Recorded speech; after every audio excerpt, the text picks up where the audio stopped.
Good morning, Your Honors. May it please the Court. Craig Anderson on behalf of the defendant appellant. The crux of a 14th Amendment deliberate fabrication of evidence claim. Could you put the mic a little closer Absolutely. to you? Thank you. Is the denial of a right to a fair trial. The court has said this is a stringent test that can only be satisfied if the alleged fabrication is so significant that it could have affected the outcome of the criminal case. Here, the plaintiffs have identified 6 pieces of evidence that they allege were fabricated, 3 pieces of direct fabrication, and 3 alleged pieces of circumstantial. Counsel, before you get into that, would you address the concern that a large part of your appeal is simply not within our jurisdiction, not reviewable? Yes, this appeal is certainly proper under the interlocutory appeal doctrine for qualified immunity, as we are not contesting any of the facts that are material to this appeal. We do not dispute that the alleged fabrication of evidence statements were either omitted from the officer's reports or were either mischaracterized or inaccurately stated in the reports. So then, just so we're on the same page, taking all of those facts as true, we proceed to the analysis. Is that what you were getting ready to do? Correct, yes. Assuming all of the facts that the plaintiff has set forth is true, the district court still erred by failing to grant the detectives qualified immunity. The district court did identify 3 disputed facts that we have argued are not material. If you'd like me to address those, I could. Well, it doesn't matter, because even if they're disputed, we construe it in the light most favorable to the plaintiff and see where that takes us. Correct. There's only one fact that we are disputing, and that is the fact involving the conversation regarding the jail. We can't resolve any dispute, so it's probably not fruitful for you to tell us what you dispute. Correct. You cannot resolve disputes, but you can disregard the district court's factual finding if that finding is blatantly contradicted by the record. No, I think I start from the premise that we take all the facts by the plaintiff in the light most favorable to the plaintiff, and we don't get into whether the district court erred in fact finding. None of that is relevant to our analysis at this point, in my view. Okay, well, then moving on to I'll move to the 3 pieces that the plaintiffs allege are evidence of direct fabricated evidence. The plaintiff has cited 3 different areas, or 3 different assertions in the officer's reports that they claim were directly fabricated. The first one was the injuries in the reports that Lobato admitted to inflicting upon her attacker. Lobato told the detectives that, and this is the quote, "I cut his penis, I remember that, and I was trying to cut it off, but I don't know if I actually did." In the detectives' reports, they affirmatively stated that she had cut it off. It is our argument that although this is inaccurate, it does not rise to the level of a constitutional violation because it is not a fabricated piece of evidence. There was substantial evidence in the record that Lobato had told at least 4 other witnesses that she had affirmatively amputated the penis from the body. Further, even if those witnesses did not exist, this at most would be evidence of an inaccuracy or a mistake, but not a deliberate fabrication due to the evidence. The case I would cite to support that is Gosvick, where the detective wrote in his report that the victims of sexual abuse had tested positive for sexual abuse, where in reality, there was only a suggestion that they had been sexually abused. So he had misstated the doctor's findings.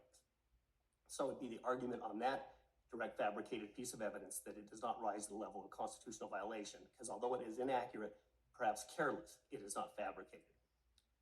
The second piece of evidence they allege is direct evidence is the statement in the report that Lobato said she snapped, and they put that word in quotes.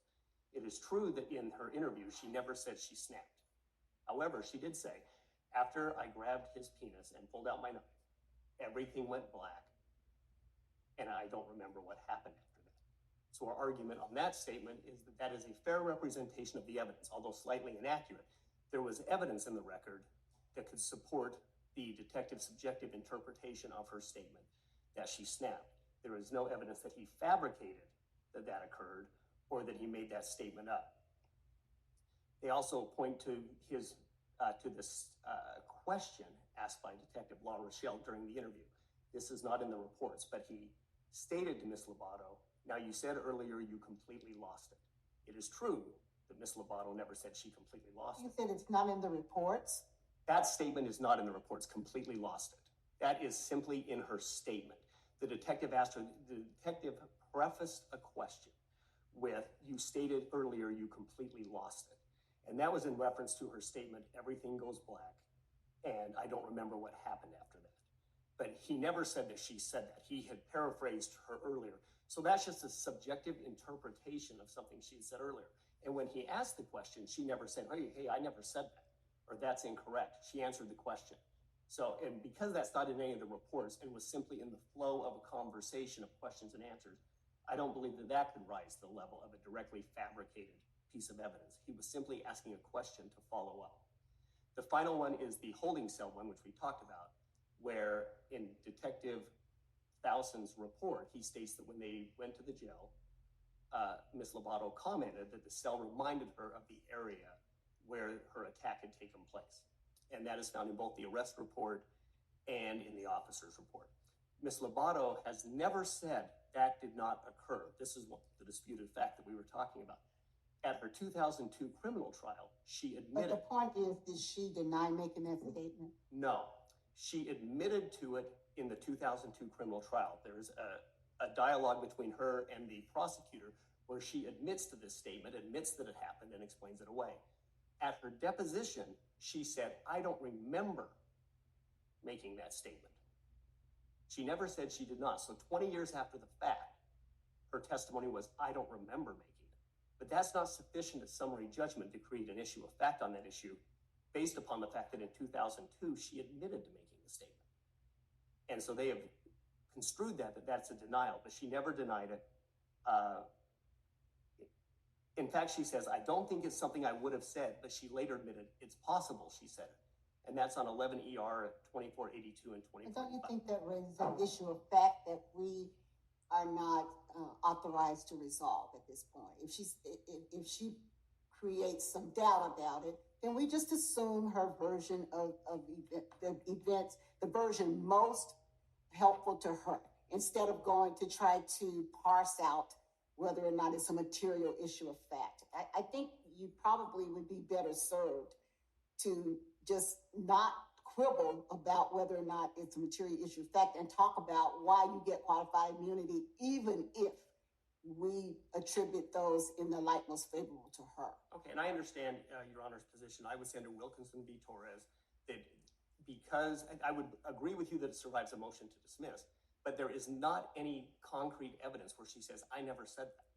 We have evidence where she did state it under oath. I analogize it to the sham affidavit rule, that you can't come back and change your testimony, because she did state under oath, oh, I remember saying that, and here's why I said it. Then 20 years later, she says, I don't remember saying it. And so I do not believe that gets her passed at the summary judgment stage. But I understand your opinion on it, and I won't quibble. Well, and I would say, counsel, I think the framing of the case, I understand when you start off with it, there's a videotape of a car wreck, there's the Supreme Court case, that there are times we can blatantly, the facts, I think for purposes today, I think it would be behoove, at least me, and it sounds like Judge Robinson, we could focus on, okay, assuming their side of the facts, so they're over there, their side of the facts, why do you still win if their version of the facts is right? Underqualified immunity. Understood. And you were talking about Scott v. Harris with the video. I would just cite Wilkinson v. Torres that did not involve a video, but took the standard I just said. Moving on.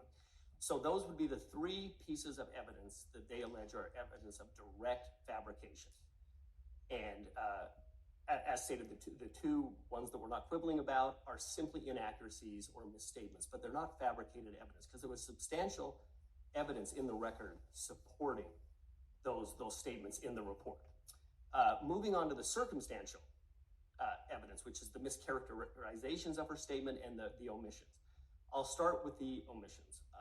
The omitted from their report her statement that her attack occurred about a month ago, and they omitted that she referenced her attacker as being really large, like a giant. So those omissions are not sufficient to defeat summary judgment under both Devereaux and the O'Done case, which both held that omissions are not sufficient to create an issue of fact unless there's other evidence that can be attributed to it. And the statement that her attacker was really large, like a giant, are subjective opinions that would not have changed the analysis as to whether she would have been arrested or not, as it is simply someone's interpretation. Further, I would point out that with the officer's report, her voluntary statement was provided contemporaneously with it. So it was, although not part of the report does say reference the statements of the witnesses for further information. So it was included as part of the package that went over with the report. So that information would have easily been known, because anyone deciding whether to pursue charges or not would obviously read the suspect's statement before making that decision. On the mischaracterizations of the evidence, one again was the injuries that Ms. Lobato admitted to inflicting upon her attacker, which is what we just talked about with the fabricated evidence. And the other one is the location of the attack. It is undisputed that Ms. Lobato told the detectives that her attack happened on the other side of town. That is located in both of their reports. But they qualified the statement by saying she appeared unsure and that she maybe was questioning whether that was accurate. That is not fabricated evidence. First, the detectives are allowed to use their opinions and their subjective views of what the witness is saying. Obviously, they're trained investigators and they're the ones interviewing. They're the ones talking to the person. They're in the room. So they are not prohibited from saying, hey, I didn't believe this witness, or this witness didn't appear to be sure. Further, the statements that she appeared unsure were supported by her own statements, where she said it was possible she could be mistaken about the location because, and her quote, I don't remember a lot, and her quotes, I was out of my mind on drugs, and that I don't know Las Vegas very well. So there was a reason why the detectives put those in the reports. The stringent test for fabrication of evidence requires essentially that the detectives be making up evidence. That is what the cases tell us. The closest case to this one for the qualified immunity purposes is Gospic, where the detective was investigating a sexual abuse case. And he put in his report, as I have already mentioned, that the detectives, or that the children had tested positive for sexual assault, where in truth, there was only a suggestion they had. So he had misrepresented the doctor's findings. Also, the detective said that 8 witnesses had come forward against the suspect, when in truth, only 2 had. So he both embellished, misrepresented, and stated things incorrectly. However, because there was evidence in the record supporting the general proposition to what he was saying, the court found no constitutional violation. In the cases where constitutional violations were found, Kostanich and Peters, the fabrication of evidence was much greater. In Kostanich, the detective was hostile towards the witnesses, made them say things they didn't intend to say, and reported interviewing at least 6 witnesses that he never had interviewed, or that she had never interviewed. She had merely talked to them. She also reported that she had spoke to doctors who she had never spoken to. So that's fabrication of evidence, where you're just making things up that are not supported anywhere else in the record. And it was the same thing with Peters, where in Peters, I think it was 302 quotations the witnesses said they never said that were included in his file. And there were multiple, they say there's scores of quotations, multiple quotations. The witnesses denied ever having been abused. So they said this never even happened. This case is much closer on the scale to Gospic than it is to Peters or Kostanich.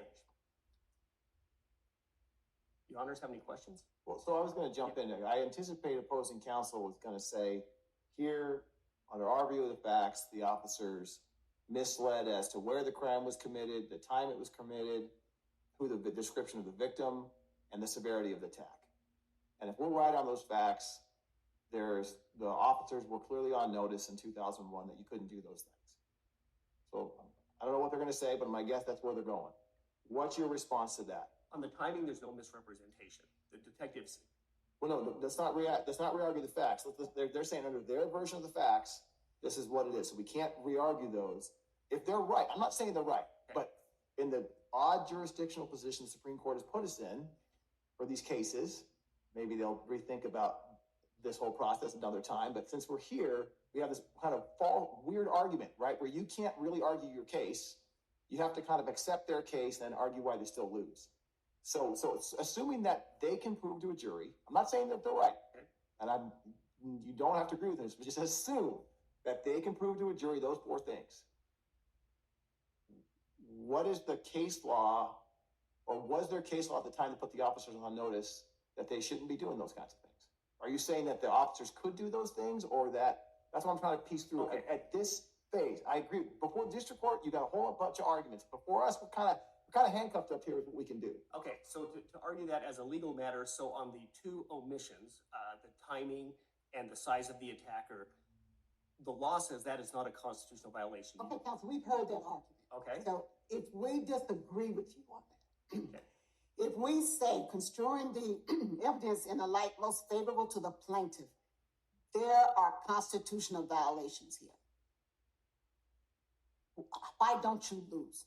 Because the law would not be clearly established under Galsvik, I keep adding it up, Galsvik and O'Done on the omissions and the fabrications they're alleging. If we disagree with you on that, because Devereaux very clearly established that you cannot base a report on, if we take a position of the plaintiff that these are misstatements and falsehoods. If we agree with that, then why don't you lose? Because you would move to the clearly established prong, okay, of the law, which there's two omissions and two mischaracterizations. The omissions, it's not clearly established that you have to include all of the omitted statements in the report. And it's not clearly, and then the key word is deliberate mischaracterization. And if you get to the fabricated or the circumstantial evidence, they have to show evidence that the detectives knew that Lobato was innocent and continued to pursue. And there's no evidence of that they knew she was innocent and continued to pursue it. Counsel, to me, your stronger argument is that the prosecutor made an independent decision on these facts, and you never touched that argument. Well, and I agree, because I was dealing with the harder issues, because it is undisputed that all of this evidence was provided contemporaneously at the start to both the prosecutor and the criminal defense attorneys. These arguments were all raised and rejected by two criminal juries. It is definitely my easier argument, but that's the more difficult argument that I'm addressing with the three of you. The plaintiff maintains that the prosecutor's decision doesn't immunize if the prosecutor received false information. Correct, and they didn't receive false information because they received all of the information. They received her voluntary statement contemporaneously with the report. They received the witness statements. They knew there were timing issues. They knew there were the issues with the location. They knew there were issues with the characteristics of the attacker, and they knew there were characteristics of what she said she had inflicted upon her attacker. So the prosecution got her statements in the report. Yeah, the prosecutor received the entire file. So they had the witness statements and the officer's reports and Lobato's statement and the recording of her statement to determine whether there was any coercion or malfeasance going on with the interviews. They received the entire file, and there's a declaration from the prosecutor in the record that says they reviewed the whole file and independently decided that probable cause existed.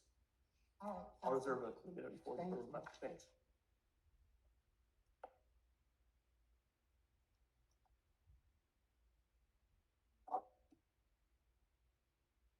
Good morning. My name is Elizabeth Wong, and I represent the plaintiff appellee, Kirsten Blaze Lobato. What you heard from Mr. Anderson was a lot of discussion about the facts. Why did the detectives do what they did? Did they do it? Did they characterize did they say that Miss Lobato snapped when she didn't say that because it was consistent with other evidence?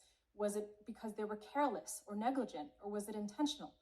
These are all questions that this court cannot address in this interlocutory appeal from a denial of qualified immunity.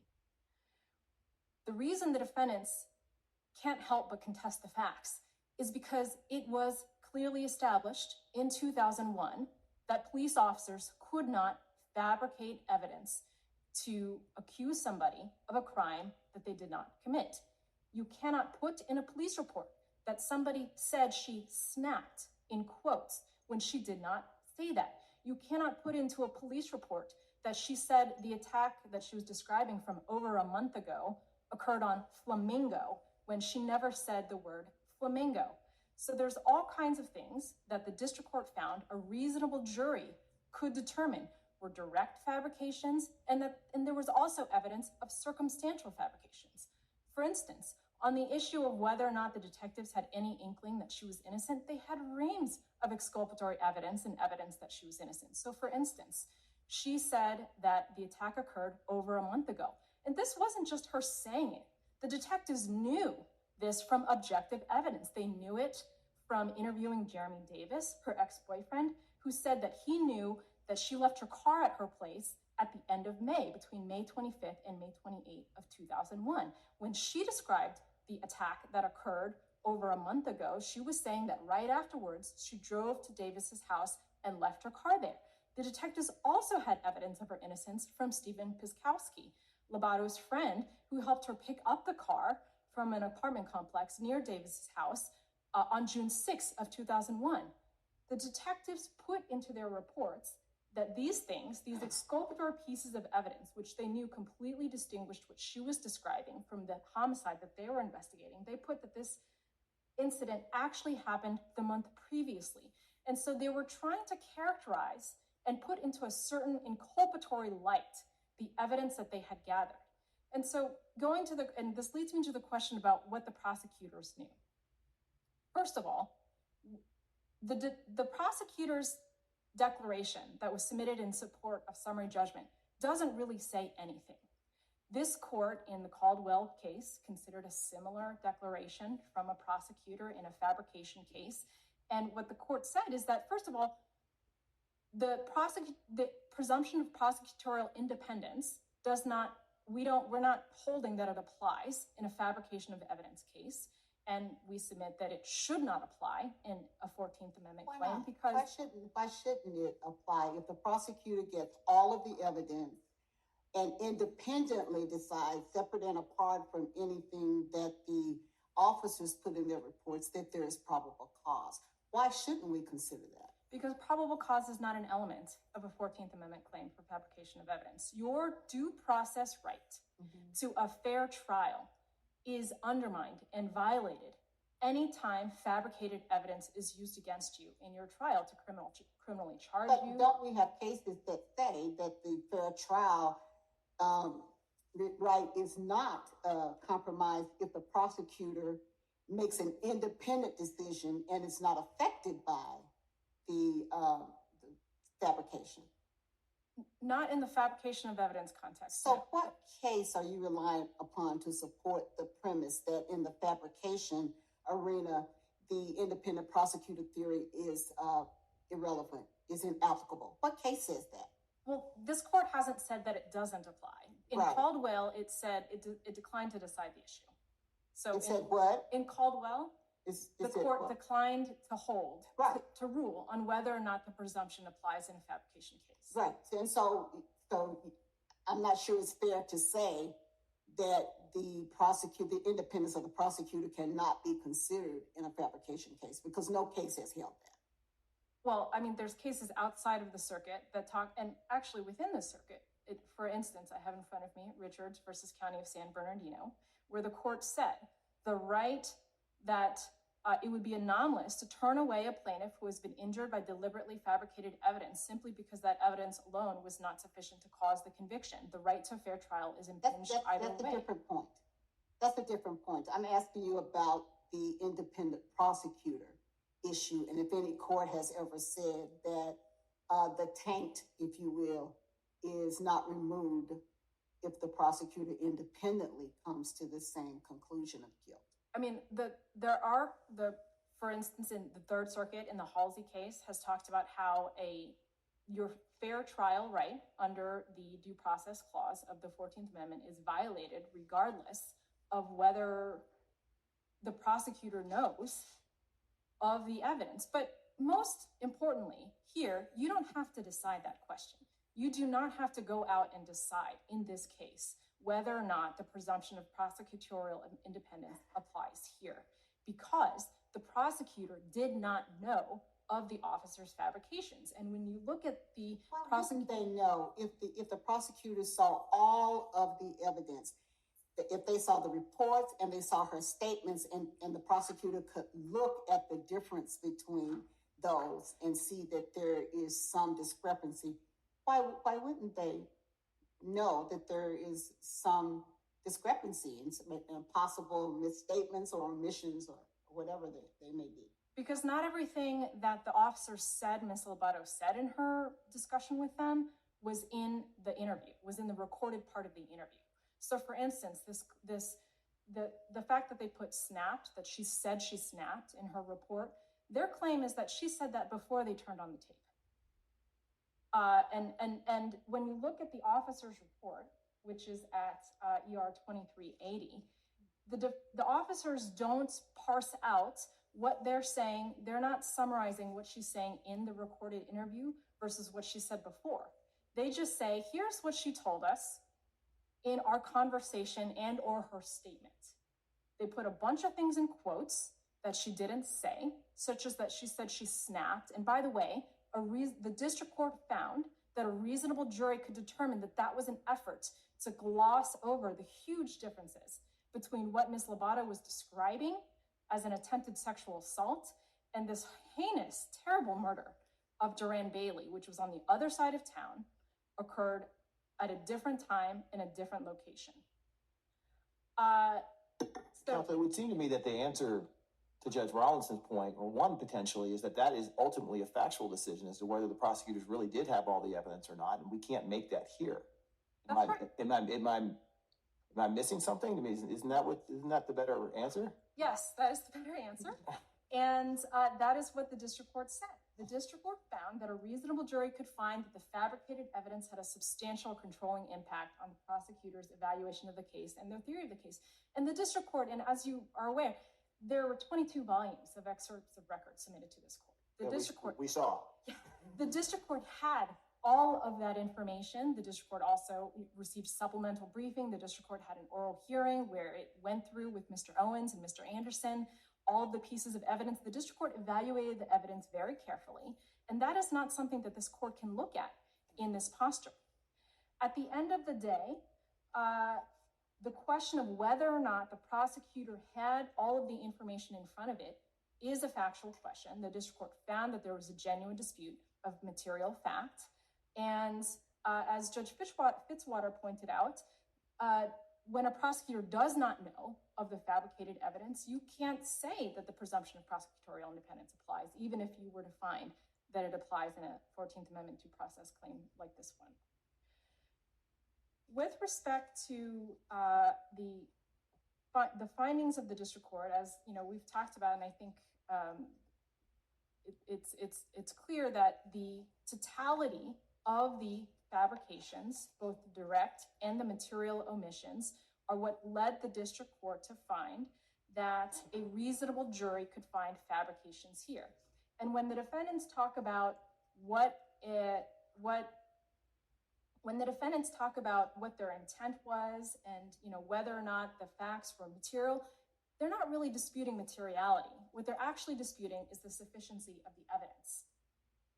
The facts that we say were fabricated, which again were found by the district court, a reasonable jury could view in our favor, concern the who, what, when, where, and how of this crime. They're basic facts about what Lobato said versus what the defendants were investigating. The defendants dispute the facts about what their intentions were and why they did what they did, why they characterized, why they put snapped in the report when she didn't say snapped. Their excuse is there was something else that she said that was somewhat similar, and so that's what we meant. Those are all factual disputes that the court cannot consider in this posture. Counsel, may I ask you, are you focusing in this appeal on the fabrication of evidence and none of the other issues that were part of the case, like the civil conspiracy and detention without probable cause? Are you just talking about the fabrication of evidence claim here? I just want to be sure what you're asking us to address. Well, I want you to affirm the district court's finding that she should get a trial on the claims that the district court said that she should get a trial on. And so with respect to the other claims, those are also claims that should proceed to a jury trial. Let me ask you that doesn't answer my question, though. Yeah. I'm asking you precisely what claims are at issue in your view on this appeal? You've talked only about the fabrication of evidence. So is that the only claim I that see. you are? No, I'm not sure. I'm just asking you, what are we supposed to be deciding in terms of the issue of constitutional violation and qualified immunity? Because the answer may be different for each one of those issues. And so I wanted to be clear which ones you are arguing here today. So the defendants are challenging all of the district court's findings on the claims that it said we should go to trial. So for instance, the state court claims are not properly Well, before yes. I mean, the court can't address the state court claims. There's no pendant jurisdiction over those. As to the Monell claim, they didn't even move for summary judgment on that, so the court's not addressing those. With respect, we've talked about fabrication. With respect to the Fourth Amendment claim, I understand their argument also to be that they're entitled to qualified immunity on that claim. But again, their argument for qualified immunity revolves around a dispute over the facts, because fabricated evidence can't make up probable cause. Well, then I have a question on that. Wasn't there a finding of probable cause in the state court? There was, but we're not collaterally stopped from reasserting it here when the basis for for instance, at the preliminary hearing, Mr. Detective Tosin lied. He lied at the preliminary hearing, resulting in the findings. So for instance, he lied. He testified that she said she snapped. He testified that she said it occurred at Flamingo and Boulder Highway. I just wanted to ask you a question about that, because it appears that we have a case, Scafidi, that says under Nevada law, probable cause determination at a preliminary hearing has preclusive effect unless evidence of misrepresented facts or manipulated evidence exists. So you're saying that the evidence of the misrepresented facts negates the determination of probable cause at the state court. Is that your argument? That's correct. Okay. On the conspiracy claim. Yes. All right. So what is the law that put the officers on notice about that? It was clearly established, at least by 2001, that officers could not work together and reach an agreement to accuse somebody of a crime that they knew she didn't commit. I appreciate kind of the common sense notion that they must have known that, but Supreme Court's been a little tough on us when we kind of flow in the common sense world. So is there a case you can point us to? Because I think that there's a lot of disagreement on this issue. I don't look, and you got some stronger claims, you got some weaker claims. Maybe this is one of your weaker ones, but I'm just saying, do what you got to do. But is there a real case you can point us to on this one?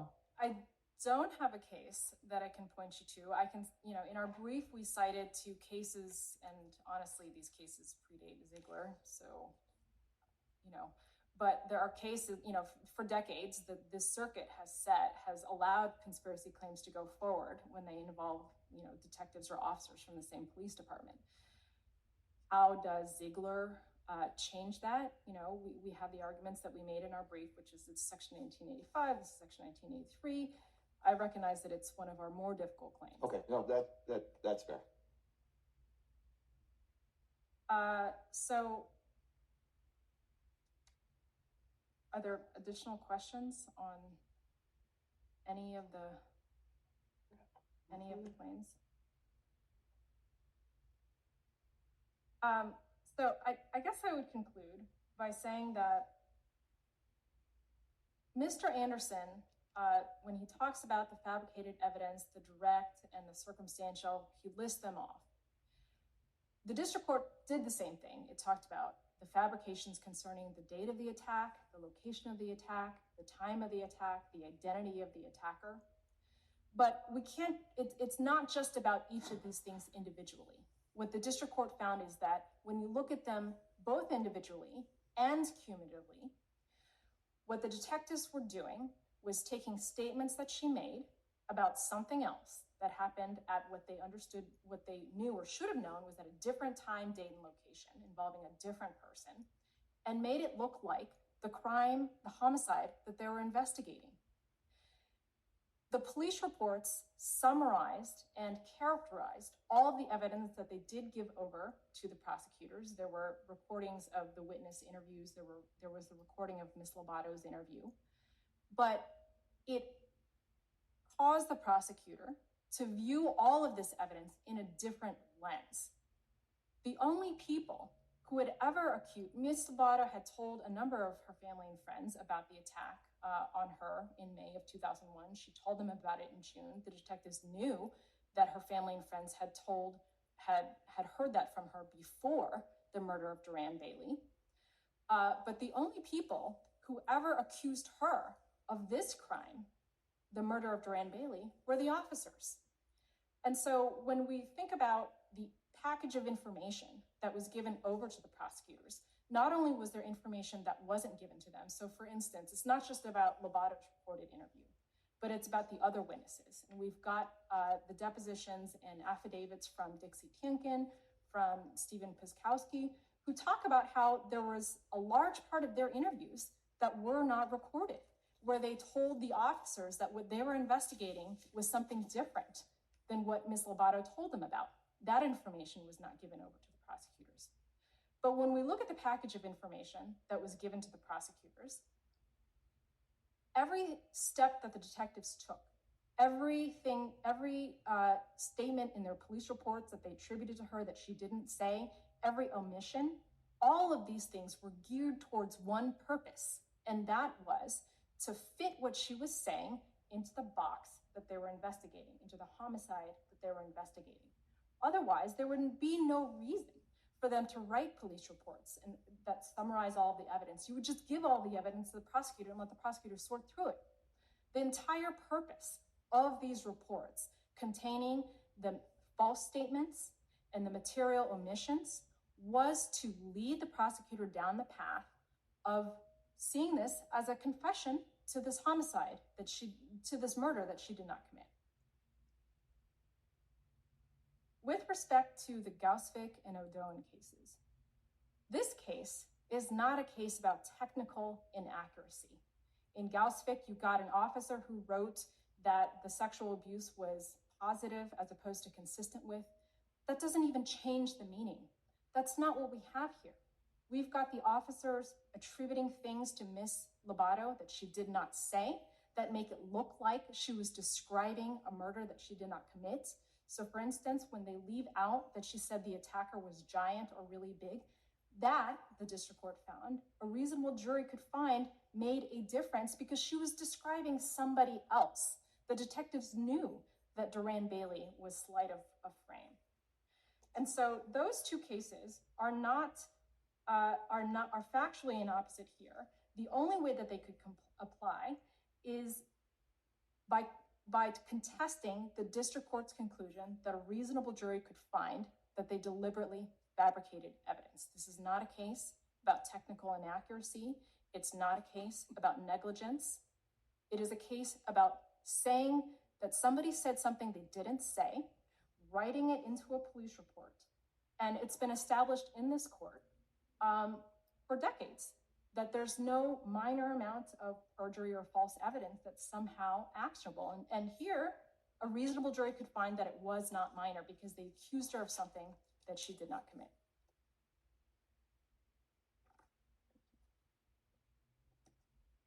Thank you, counsel. Roberta?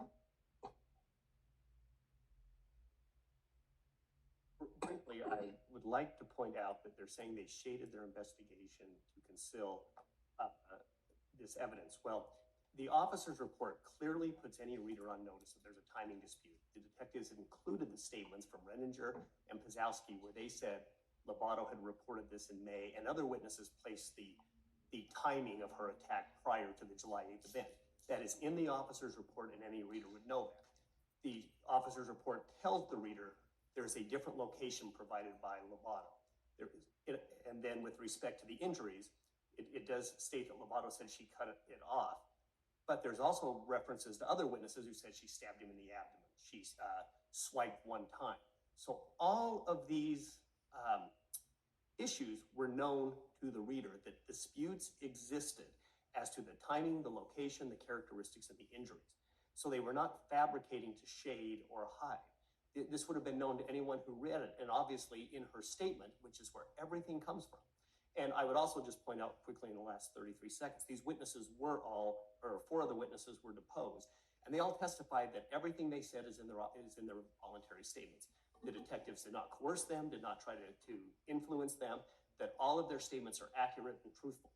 And so Counsel, why would the officers put snapped in quotation marks if she didn't say that? Because it's an inaccurate summation of her statement. Everything goes black. I don't remember a lot. A person That's could a little different than snap. Normally when you snap, it's put in the context of somebody was so overcome with rage or something that Well, but she they said, once committed. I grabbed his penis and pulled out my knife, everything goes black. I don't remember a lot after that. So that would be an inaccuracy that, but it's not a deliberate fabrication. You understand? All right, thank Thank you. you. Thank you to both counsel for your helpful arguments. The case just argued is submitted for decision by the court.